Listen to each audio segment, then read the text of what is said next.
अब हम क्या करने वाले हैं, मैदानों का वर्गीकरण।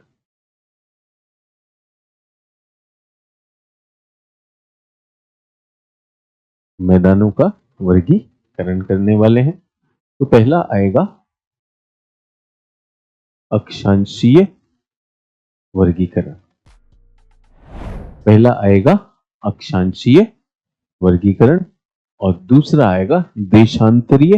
देशांतरीय को हम क्या कहते हैं, क्षेत्रीय वर्गीकरण। तो अक्षांशीय करने के लिए अगर मैं इस तरह कर दूं, ये कर दिया मैंने और ये कर दिया, और यहां पर आ गया मेरे पास HFF। तो किसका सीमांकन हो गया, HFF किसकी सीमा है, मैदान और हिमालय की सीमा हो गई। अब आपकी भाषा में आ जाने चाहिए, HFF आ गया, इसको क्या कहते हैं और इसको क्या कहते हैं, इस सीमा को क्या कहते हैं, MCT, और इसको MB, main boundary thrust. MBT main central thrust और मेन बाउंड्री फॉल्ट था, ये हमने रखा था ऐसे कुछ है। और इनके ऊपर क्या है, इनके भी ऊपर कोई है, IT ऐसे रिकैप है। अब क्लियर हो जाना चाहिए कि सबके बीच में एक एक रेखा है, वो उनके बीच की भ्रंश रेखा है, जो उनको किस रूप से, भौगोलिक रूप से या भूगर्भिक रूप से। भूगर्भिक, ये रेखा दिखेगी नहीं आपको, ये रेखा आपको नहीं दिखेगी, आप भ्रमण करने गए वो देखो वो दिख रहा है, HFF दिख रहा है, नहीं, चट्टानें यहां पे अलग हो जाएंगी। तो अगर एक भूगर्भ शास्त्री है तो वो पाएगा कि यहां पर जो प्रक्रिया थी, जो जिस तरह की चट्टानें इधर थी और जो इधर हैं वो बदल गई हैं। तो ये एक भूगर्भिक प्रक्रिया है जिसका नाम आपको बता दिया ताकि आपको पता रहे। ठीक है, हाँ जी। तो अब हम यहां पर हैं सर, ईस्ट की तरफ भूजल भी अधिक होगा। ये पवन कुमार है, ये पिछला रिकॉर्डेड करे हुए हैं, इनको बस जो रटा हुआ वो भी बता देंगे, सब कुछ बता देंगे। ये अवसर है हमारे पास कि हम इन चीजों को और बेहतर पढ़ सकें। हाँ जी, तो अब हम कहां पर हैं, यहां पर अब हमारे मैदान होंगे। तो पहली जो पेटी आती है, पहली पेटी क्या कहलाती है, ये बड़े बड़े क्या बन गए हैं, ये शिलाखंड है, ये गोलाश्म है। कौन लेकर आ रहे हैं, ये नदियां लेकर आ रही हैं, चट्टानें लेकर आ रही हैं। ये गोलाश्म पत्थर और उनकी परत को क्या कहते हैं हम, इसको भाबर पेटी। कौन सी पेटी, भाबर पेटी। उसके बाद हमारे पास एक और पेटी आएगी,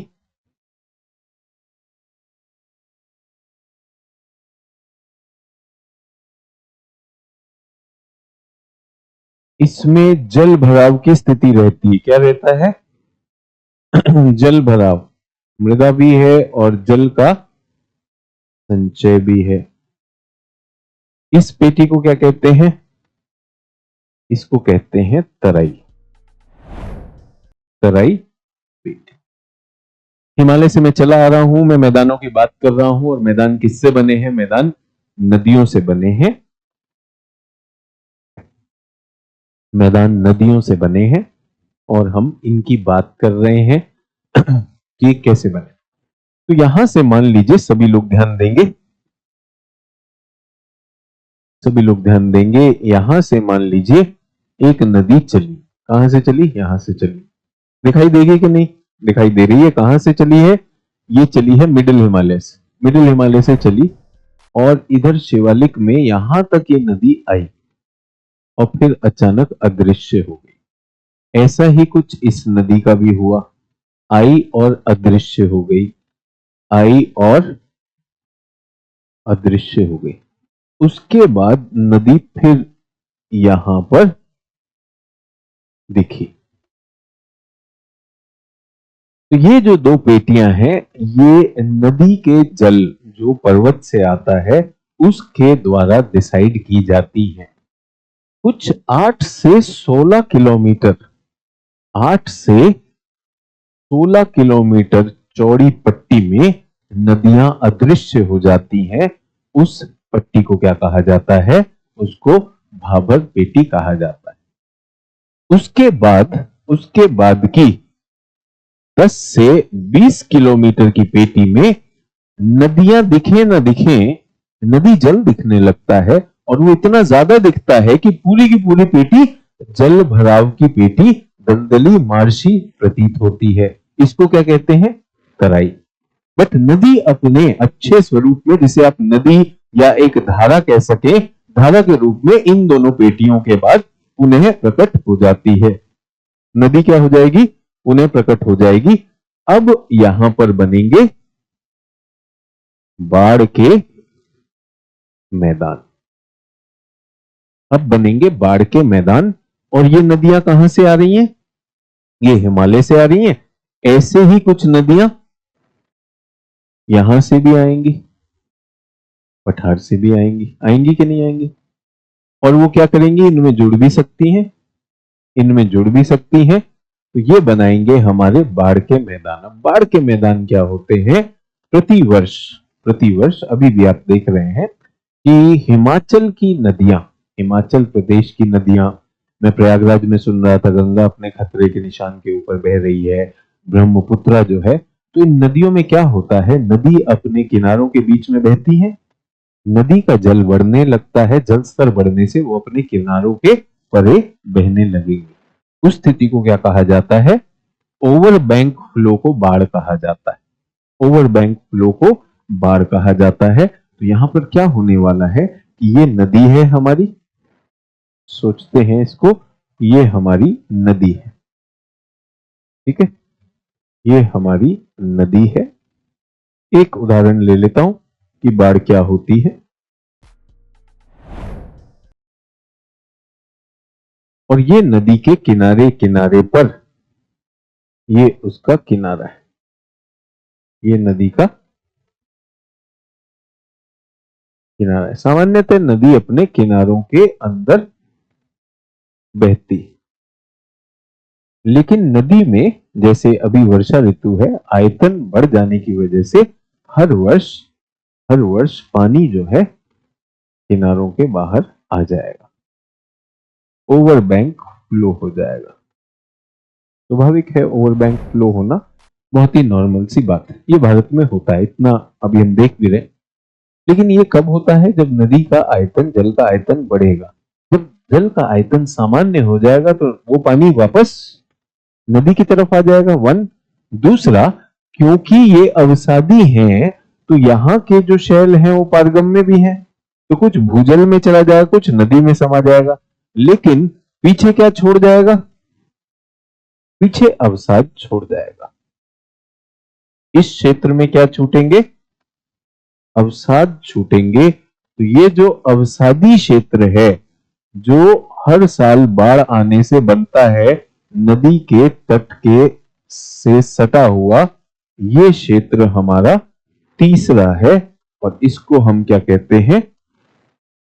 3 नंबर। ये क्या कहलाता है? खादर। ये क्या कहलाता है? खादर। सामान्यतः नदी ऐसे ही चलती। कभी कभी बाढ़ बहुत ज्यादा हो जाती है, दसियों साल बाद बाढ़ बहुत ज्यादा हो जाती है, तो बाढ़ अपने सामान्य खादर पेटी के परे जाकर कुछ और क्षेत्र को भी अवसादी निक्षेप पहुंचा देती है, अवसादी निक्षेप पहुंचा देती है। तो ये वाला क्षेत्र भी हमारा बाढ़ का मैदान होता है। लेकिन क्या इसमें हर वर्ष बाढ़ आती है? नहीं, इसमें हर वर्ष बाढ़ नहीं आती है, विशेष परिस्थितियों में ही आएगी। तो ये हमारा चौथा हो जाता है। इसको हम क्या कहते हैं? बांगर। इसको हम क्या कहते हैं? बांगर। तो ये 3 + 4 से ये बनता है। तो हमारे मैदान किन से बने? अक्षांशीय दृष्टि से देखें तो एक पेटी भाबर 8 से 16 किलोमीटर, दूसरी पेटी तराई 10 से 20 किलोमीटर। शेष सारे के सारे क्षेत्र में बाढ़ के मैदान बनते हैं। बाढ़ के मैदान को नदी के साथ की सहायक नदियां, उन सब के जब भी वो बाढ़ में आएंगी, उनके जल प्रवाह की वजह से लाए गए निक्षेप है। जो वार्षिक रूप से होता है उसे हम खादर कहते हैं, और जो कभी कभार होता है उसे हम बांगर कहते हैं। और दो नदियों के बीच का जो क्षेत्र है वो विशेष होता है, उसे दोआब कहा जाता है। तो जब भी नदियों की बात होती है तो नदियों के तट के आसपास का किनारा उनकी अवसादी एलुवियल या जलोढ़ मिट्टी द्वारा बनता है। तो जलोढ़ मिट्टी हमारे लिए काफी लाभकारी होती कृषि के लिए, और यहीं पर मानव सभ्यताओं का भी विकास हुआ है। मानव सभ्यताओं का विकास हुआ है, कृषि यहाँ पर हुई है, पशुपालन यहाँ पर हुआ है, तो ये क्षेत्र विशेष हो जाते हैं। ये हमारे उत्तर भारतीय मैदानों का वर्गीकरण। क्लियर हो गया? देन इस पे हम पहले भी रिकॉर्डिंग में चर्चा हो चुकी है, अभी भी मैं इनको थोड़ी सी चर्चा जरूर लेने वाला हूं।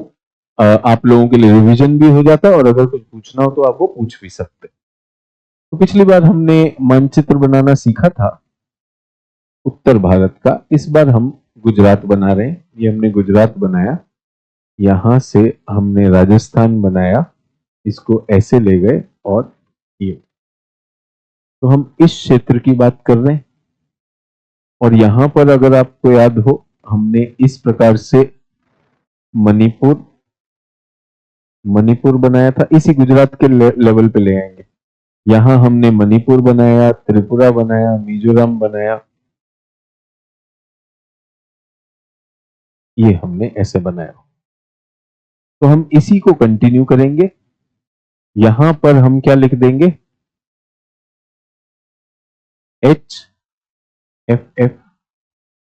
HFF के बाद हमारे तटीय मैदान बनने वाले हैं। इनका मैं वर्गीकरण करता हूं, 1, 2,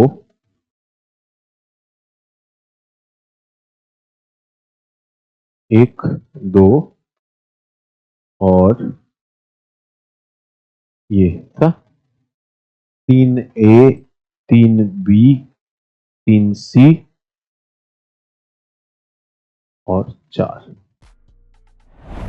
ठीक है, ये हुआ हमारा क्षेत्रीय वर्गीकरण। क्षेत्र में क्या है? राजस्थान या मरुस्थलीय मैदान। दूसरा क्या है? पंजाब हरियाणा मैदान। तीसरा गंगीय मैदान। ABC में क्या है? ऊपरी, मध्य और निचला। ये समुद्र से ऊंचाई के हिसाब से है। और चौथा क्या है? असम के मैदान।